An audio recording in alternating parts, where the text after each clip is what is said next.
கண்ணெதிரே தோன்றினாள். அவசரப்பட்டு டக்குன்னு எதிரிய நாம ஏதாவது பண்ணணும்னு நினைச்சா நாம தான் சிக்கல்ல மாட்டிப்போம். இதை ஏன்டா நீ புரிஞ்சுக்க மாட்டேங்கிற? நீங்க சொல்றது சரிதான் என்னால் ஏத்துக்க முடியாது டாட்.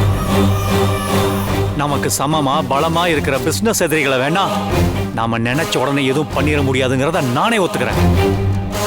ஆனா ஒரு சாதாரண வேலைக்காரி கதையை முடிக்கிறதுக்கு கூட இவ்வளவு தூரம் தயங்கிறது எப்படி சரியா இருக்கும்?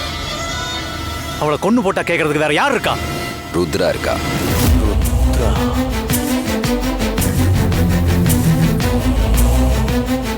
என்ன டாட் சொல்றீங்க? அந்த வேலைக்காரி கொண்டுனா ருத்ரா என்ன பண்ணுவாங்க? இப்பதான் அந்த வீட்டுல இல்லையே. அங்கிருந்து வெளியில வந்து இப்ப அவ ரெஸ்டாரண்ட்ல தானே வேலை பார்த்துட்டு இருக்கா. அதனால சக்தியை கொலை பண்ணிட்டா அந்த அம்மா எதுவும் செய்யாம அப்படியே அமைதியா இருந்துருவாங்கன்னு சொல்ல வரியா?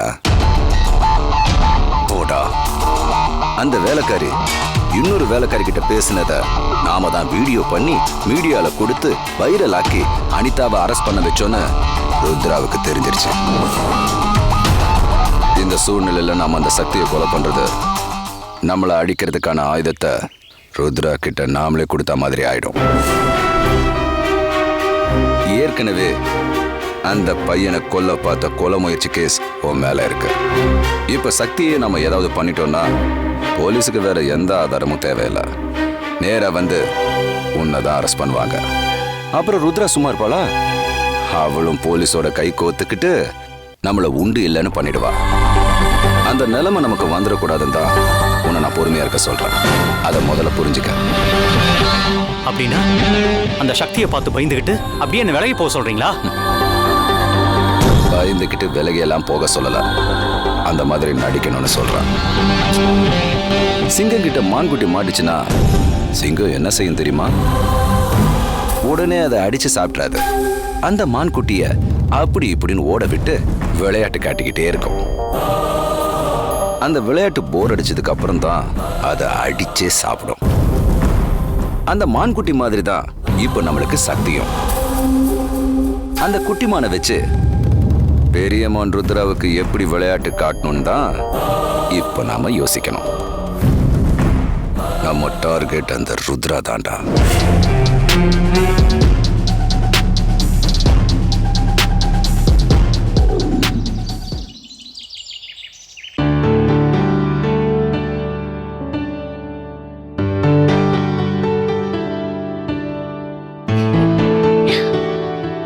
ஆஹா, ஓஹோ, சும்மா டேஸ்ட் அல்லது அடேங்கப்பா. இத வாங்கி சாப்பிடுறதுக்கு தான் வெளியில போனீங்களா? இதுக்காக வெளியில போலமா? வெளியில போயிட்டு திரும்பி வரும்போது ஒரு வண்டியில சூடா போட்டுக்கிட்டு இருந்தான். என்னன்னு பார்த்தா வேர்க்கடலை வாங்கி சாப்பிட்டேன். சூப்பரா இருந்துச்சு. இது 2வது பாக்கெட். அதான். ஏங்க, எனக்கு தெரியும் நீ கேப்பணும். கொஞ்சமா எடுத்துக்கோ. எனக்கெல்லாம் வேண்டாம். கடவுள் அப்படி என்னதான் உங்க வயிற்றுக்குள்ள வச்சு படைச்சிருக்காருன்னு தெரியல. எதை தின்னாலும் செரிச்சிருது, எவ்வளவு தின்னாலும் செரிச்சு போகுது. கருமம். ஒரு நாளைக்கு மாமாவை ஹாஸ்பிட்டலுக்கு கூட்டிட்டு போய் அவரு வயிறு நல்லா செக் பண்ணி பார்க்கணும். அத்தை, உள்ள மிஷின் ஏதாவது இருக்கான்னு தெரியல. ஆமா ஆமா, கண்டிப்பா செக் பண்ணி பார்க்கணும். இவர் திங்கிறதெல்லாம் வயிற்றுக்குள்ள எங்க போய் சேருதுன்னு நானும் தெரிஞ்சுக்க ரொம்ப நாளா ஆர்வமா தான் இருக்கேன். ஆத்தாடி, உனக்கு இருக்கிற ஆர்வத்தை பார்த்தா என்ன ஹாஸ்பிட்டலுக்கு கூட்டிட்டு போய் செக் பண்றதுக்கு முன்னாடியே வயித்து கடிச்சு பாத்துருவீங்க போல இருக்கே. உங்ககிட்ட உஷாரா தான் இருக்கணும். அம்மா, சாப்பாடு ரெடி. எல்லாரும் வந்தா சாப்பிடலாம். சாப்பாடு ரெடியா? ரெடிங்க. மலர், எனக்கு இப்ப சாப்பாடு வேண்டாம். நீ அவங்களுக்கெல்லாம் எடுத்து வை. சரிம்மா. நாங்க சாப்பிடறது இருக்கட்டும் ருத்ரா, நீ ஏன் எதுவும் சாப்பிட மாட்டேங்கிற? எனக்கு பசிக்கல அண்ணி. உங்களுக்கு மட்டும் எப்பவுமே பசிக்காதா மம்மி? நானும் பார்த்துட்டே இருக்கேன், நீங்க எதுவுமே சாப்பிடுறது இல்ல.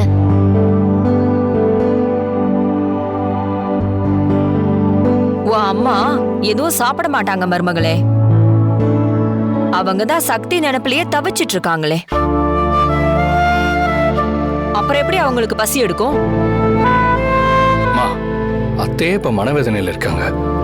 நீங்க வேற இப்படி பேசி அவங்களை இன்னும் வேதனைப்படுத்துறீங்க. வாயை வச்சுட்டு சும்மா இருக்க மாட்டீங்களா? நான் அப்படி என்ன தப்பா பேசிட்டேன்? ஒரு வேலைக்காரிய பெரிய இவளாட்ட நினைச்சுக்கிட்டு அவளுக்காக கவலைப்பட்டுக்கிட்டு எதுவும் சாப்பிடாம இருக்காங்க. இது சரியான்னு கேட்டேன். இதுல என்ன தப்பு?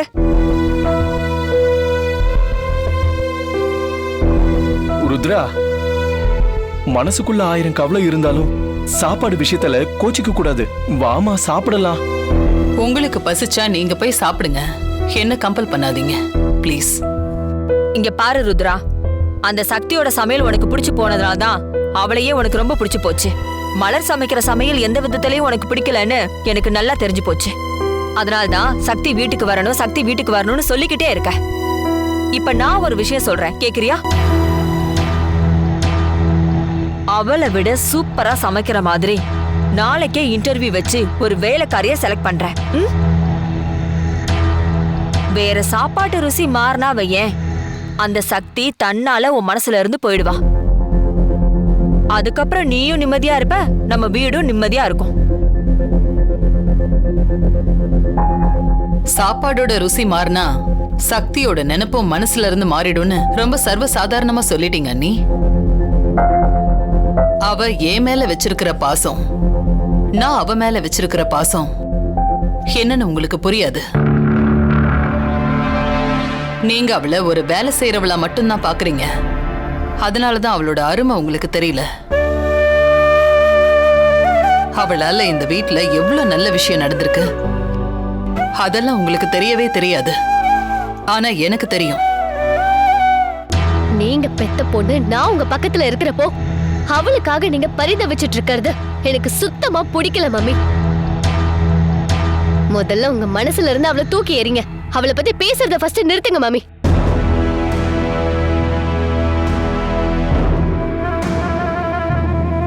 அனிதா, நீயும் அண்ணியும் சக்தியை எப்பதான் புரிஞ்சுக்க போறீங்களோ தெரியல.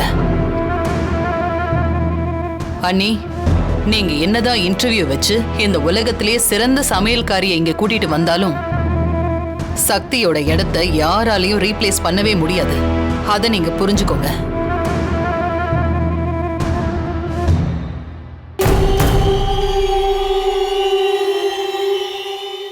ஏய், அவங்கதான் வேணான்ட்டாங்களே, வாங்க நாம சாப்பிடுவோம். வாமா. அப்பா விடுங்கப்பா. வரலன்னா போ.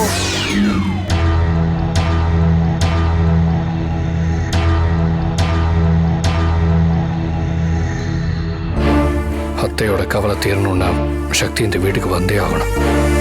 நாம இன்னும் சின்சியரா தேடணும்.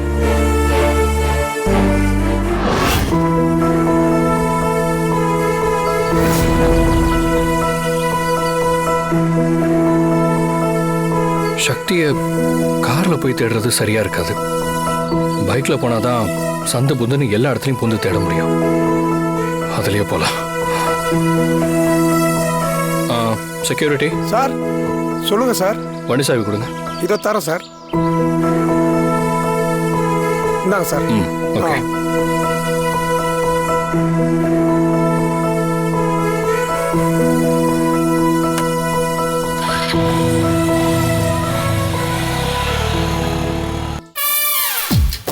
காலையில் 1 மணி நேரம் நடைப்பயிற்சி செய்தவர் இதயம் வெடித்து இறந்து போனார். ஏ தாடி, சத்தலாம படி, இல்ல அவ்வளவுதான். பேப்பர்ல போட்டிருக்கேன். ஏய், மெதுவா படுறா.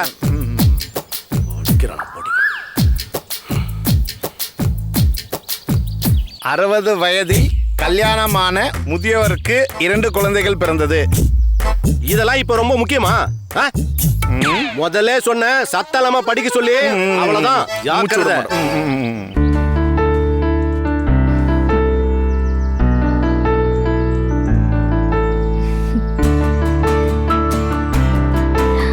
சதீஷ் அண்ணா, என்னம்மா சத்தி?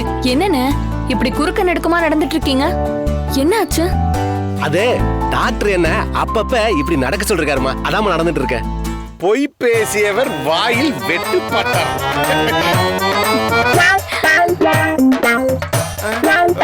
அண்ணே, ஓடி ஆடி வேலை பார்த்தாலே போதும்ண்ணே. இப்படி நடக்கணும்னு ஒரு அவசியமும் கிடையாது. சரிண்ணே, ஐயா என்ன சூப்பர் மார்க்கெட்டுக்கு போய் சமையலுக்கு தேவையான பொருட்கள் எல்லாம் வாங்கிட்டு வர சொல்லிருக்காரு. நான் செல்வமானனை கூட்டிட்டு போய் பொருள் எல்லாம் வாங்கிட்டு வந்துடுறேன். நீங்க என்ன பண்றீங்கன்னா, தோசை மாவு அரைக்கிறதுக்கு அரிசியும் உளுந்தும் எடுத்து வச்சிருக்கேன். அதுல தண்ணியை ஊத்தி ஊற வச்சிருங்க.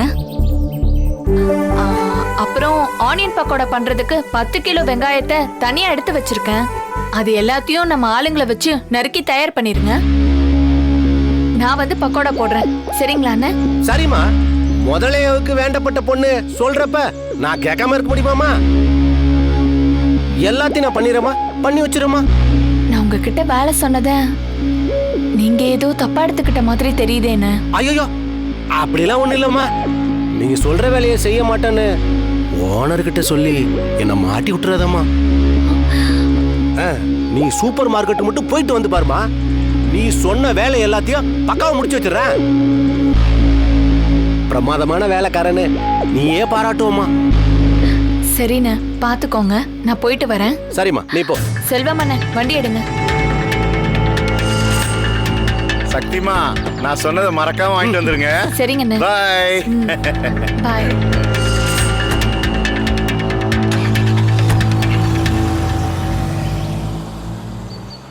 நேத்து நேரம் வேலைக்கு வந்துட்டு இன்னைக்கு எனக்கு ஆர்டர் போற அளவுக்கு பெரிய ஆள் ஆயிட்டல. ஒன்னு நான் சும்மா விட மாட்டேன். அண்ணே, என்னடா சக்தி அம்மா சொன்ன வேலைய போய் செய்வோம் வாங்க. ஏண்டா கிச்சன்ல உட்காந்து கத்தி பிடிக்க துப்பு கிடையாது. சத்தியம்மா பாயா போடா. எனக்கு வேலை வைக்கிறேன் போடா. தொலைச்சிரும் தொலைச்சு. நம்ம பேச்சை எவனுமே மதிக்க மாட்டான். நான் யாருன்னு காட்டுறேன்.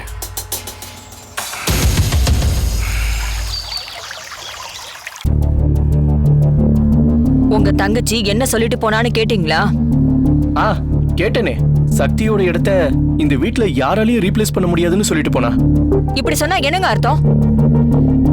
இந்த வீட்ல நம்ம எல்லாரையும் விட அந்த சக்தி தான் உங்க தங்கச்சிக்கு முக்கியமான ஆளா தெரியுறா. அப்படின்னா நாமளா யாரு? நான் என்ன பதில் சொல்றது? இந்த கேள்வியை என்கிட்ட கேட்கறதுக்கு பதிலா ருத்ரா கிட்டே கேட்டிருக்கலாமே. உனக்கு தெளிவான பதில் கிடைச்சிருக்கும். ஆமா ஆமா, பதில் கிடைக்கும். எப்படி தெரியுமா? சக்தி நல்லவ வல்லவ. அவ இந்த வீட்ல இருக்கிற வரைக்கும் எல்லாம் விளங்கி விளக்கெறிஞ்சிட்டு இருந்துச்சு. அவ வீட்டை விட்டு போகவும் எல்லாமே அணைஞ்சு ஒரே இருட்டா இருக்கு. திரும்பவும் அந்த மகாலட்சுமிய எங்க இருந்தாலும் தேடி கண்டுபிடிச்சு வீட்டுக்கு கூட்டிட்டு வந்தாதான் விளக்கெரியும்னு சொல்லுவா. இப்ப கூட அப்படிதானே சொல்லிட்டு போறா. இதெல்லாம் எங்க போய் முடிய போகுதுன்னே தெரியல. சக்தி இங்க திரும்ப வருவான்ற நம்பிக்கை எனக்கு இல்ல. பேசாம ஒண்ணு பண்ணலாம். நித்தியவழி இந்த வீட்டுக்கு சமையல்காரியா கொண்டு வந்துட்டா அவளையும் பக்கத்திலேயே வச்சு பாத்துக்கிட்ட மாதிரியே இருக்கும். அவளும் நமக்கு தேவையானதை எல்லாம் விதவிதமா பண்ணி கொடுத்து சந்தோஷமாவும் பாத்துப்பா. 2 பேரையும் ஒரே வீட்டுல வச்சு மெயின்டைன் பண்ணிக்கலாம். முதல்ல இவகிட்ட அதுக்கான விட்ட போடுவோம். இந்து, என்னன்னு சொல்லுங்க. சக்தி இங்க திரும்ப வந்துருவாளோன்னு ஏன் தேவையில்லாம கோவப்பட்டு உன் உடம்புக்கு எடுத்துக்கிற? அவ கண்டிப்பா இங்க வரமாட்டா. எனக்கு நல்லாவே தெரியும். அப்படியா சொல்றீங்க? ஆமா இந்துமா. ருத்ரா என்ன சொன்னா? சக்தியோட இடத்த யாராலையும் ரீப்ளேஸ் பண்ண முடியாதுன்னு ருத்ரா சொல்லிட்டு போனால. ஆமா. அந்த இடத்த வேற ஒரு ஆளை வச்சு ரீப்ளேஸ் பண்ணுவோன்னு சொல்றேன். எப்படிங்க? சொல்றேன். ருத்ரா மனசுல சக்தி இடம் பிடிச்சதுக்கு காரணம் டீ காஃபில இருந்து சாப்பாடு வரைக்கும் அவளுக்கு பிடிச்ச மாதிரி விதவிதமா அவ செஞ்சு கொடுத்ததுனாலதான். அந்த இடத்துக்கு நாம இன்னொரு சக்தியை விடவும் நல்ல சமையல்காரியை கொண்டு வந்துட்டோம்னா 2 நாள் சமையல்ல ருத்ராவை அவ பக்கம் கொண்டு வந்துருவா. அதுக்கப்புறம் ருத்ரா சக்திய டோட்டலா மறந்துருவா. இத சொல்றதுக்கு தான் இவ்ளோ பெரிய பில்டப் கொடுத்தீங்களா? உங்க தங்கச்சி கிட்ட கொஞ்ச நேரத்துக்கு முன்னாடி இதத்தானே நானும் சொன்னேன். அவதான் வேலைக்காரி யாருமே வேணான்னு சொல்லிட்டு போயிட்டாளே. நான் சொல்லும் போது உங்க காது என்ன செவிடா இருந்துச்சா என்ன? ஐயோ, என் ஆசை பொண்டாட்டி, நீ ருத்ரா கிட்ட சொன்னது எனக்கு நல்லாவே கேட்டுச்சு. ஆனா நீ பண்ற தப்பு என்ன தெரியுமா? சக்தியை விடவும் நல்ல வேலைக்காரிய வேலைக்கு எடுத்துக்கலான்னு நேரடியா ருத்ரா கிட்ட சொன்னதுதான் தப்பு. அப்படி நீ சொல்லாம இப்ப நான் உன்கிட்ட சொன்ன மாதிரி ஒரு நல்ல சமையல்காரிய நீயே வேலைக்கு சேர்த்து 2 நாள் சமைக்க வச்சு ருத்ரா நாக்குக்கு ருசியை காட்டிட்டேன்னு வச்சுக்க. அதுக்கப்புறம் என் தங்கச்சி சக்தியை பத்தி பேசவும் மாட்டா, அவளை நினைக்கவும் மாட்டா.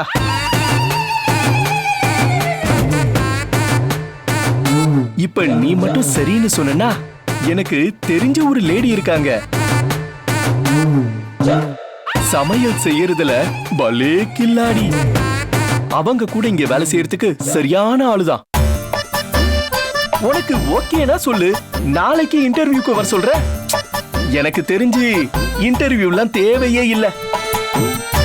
அவங்க சமைக்கிற பக்குவத்தை பார்த்து நீ அவங்கள வேலைக்கு சேர்த்துக்குவ. அவ்வளவு பிரமாதமா சமைப்பாங்க. உங்களுக்கு தெரிஞ்ச சமையல்காரினா யார் அவ? அவ உங்களுக்கு எந்த வீட்ல சமைச்சு போட்டா சொல்லுங்க. ஆஹா, தேவையில்லாம வாயை கொடுத்து மாட்டிக்கிட்டோமே. மணி, அவளுக்கு சந்தேகம் வந்துருச்சு. எப்படியாவது சமாளிச்சிரு. சொல்லுங்க, யார் அவ? எனக்கு தெரியாது இந்துமா. என் ஃப்ரெண்டுக்கு தெரிஞ்ச சமையல்காரி அவன்தான். அவங்கள பத்தி பெருமையா சொன்னான். அவங்கள பத்தி நான் கேள்விப்பட்டது மட்டும்தாமா. அதுலயும் ஒரு நாள் அந்த சமையல்காரம்மா என் ஃப்ரெண்டுக்கு வாழைப்பூ பக்கோடா பண்ணி கொடுத்திருக்கு.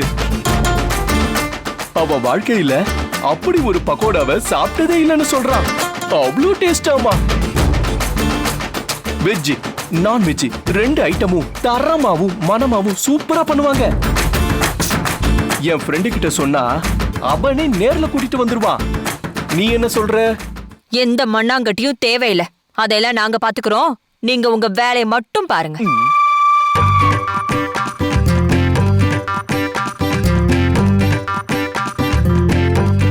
நித்யாவை உள்ள கொண்டு வந்துடலான்னு பார்த்தா முடியலையே.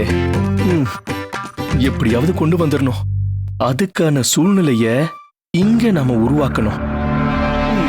பாப்போம்.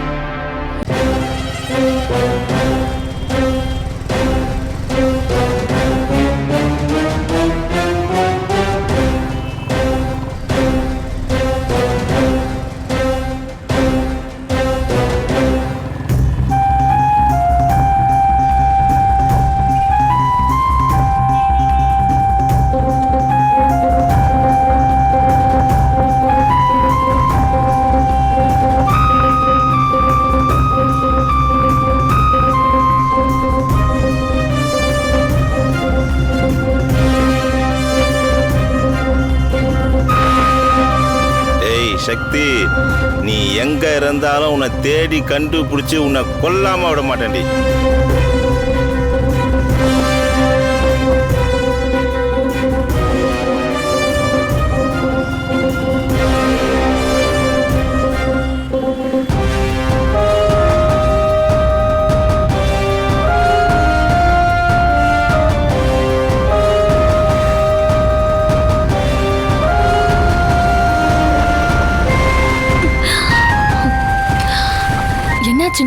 என்னன்னு தெரியலம்மா, ஒரே டிராஃபிக் ஜாமா இருக்கு.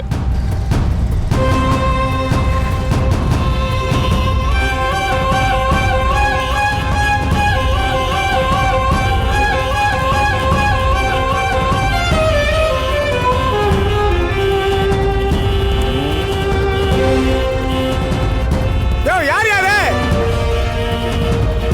யோ, வண்டி எடுங்கயா. வண்டி எடுங்கயா.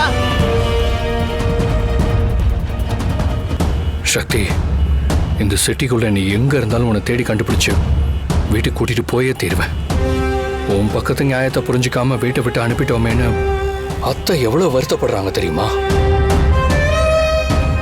உன்னை கூட்டிட்டு போய் அவங்க கண்ணு முன்னாடி நிறுத்தினாதான் அவங்க சந்தோஷப்படுவாங்க. உன்னை எப்படியும் கண்டுபிடிச்சிருவேங்கிற நம்பிக்கை எனக்கு இருக்கு.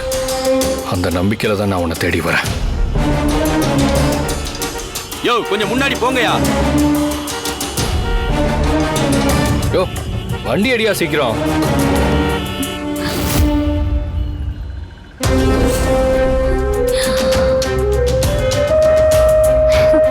சிவா, வண்டி எடுங்கண்ணே.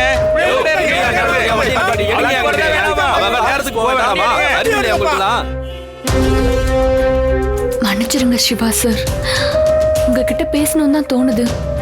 ஆனா நீங்க என்ன பாத்தீங்கன்னா கட்டாயப்படுத்தி கண்டிப்பா என்ன வீட்டுக்கு கூட்டிட்டு போயிருவீங்க. அனிதாமா விடுதலைக்கு நான் காரணமா இருந்ததுனால என் மேல தப்பு இல்லைன்னு ருத்ராமா புரிஞ்சிருப்பாங்க. அதனால என்னை எப்படியாவது கண்டுபிடிச்சு வீட்டுக்கு கூட்டிட்டு வரணும்னு அம்மா நிச்சயமா உங்ககிட்ட சொல்லியிருப்பாங்க. ஆனா என்னால இனிமே அங்க வர முடியாது சார். நாங்க அவங்க திரும்பவும் வந்தா இதே மாதிரி பிரச்சனை வரும்னு எனக்கு தெரியும். அதனால ருத்ராமா கிட்ட இருந்தும் உங்ககிட்ட இருந்தும் விலகி இருக்கிறது தான் உங்களுக்கும் நல்லது, எனக்கும் நல்லது. நான் உங்க யார் கண்ணிலையும் படாம இப்படியே விலகியே இருந்துடுறேன் சிவா சார். என்ன தேடாதீங்க.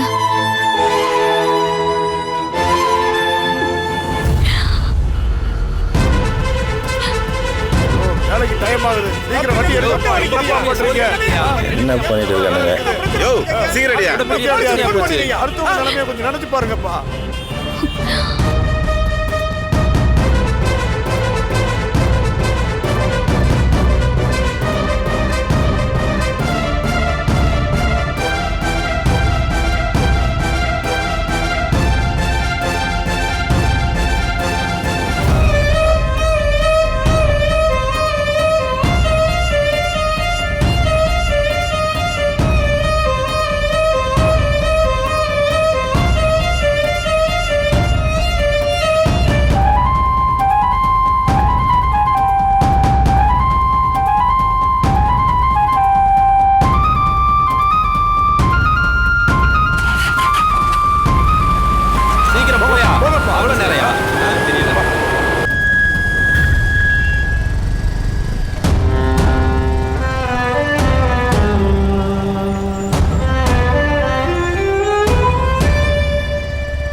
நாமளும் இந்த ஏரியாவில் சல்லடை போட்டு தேடிட்டு இருக்கோம். ஆனால் அந்த சக்தி கையில் சிக்க மாட்டேன்றால.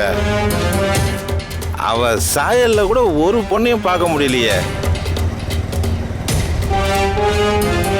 அலைஞ்சு அலைஞ்சு டயர்டான தான் மிச்சம். சரி, ஒரு கூல்ட்ரிங்க்ஸாவது குடிப்போம்.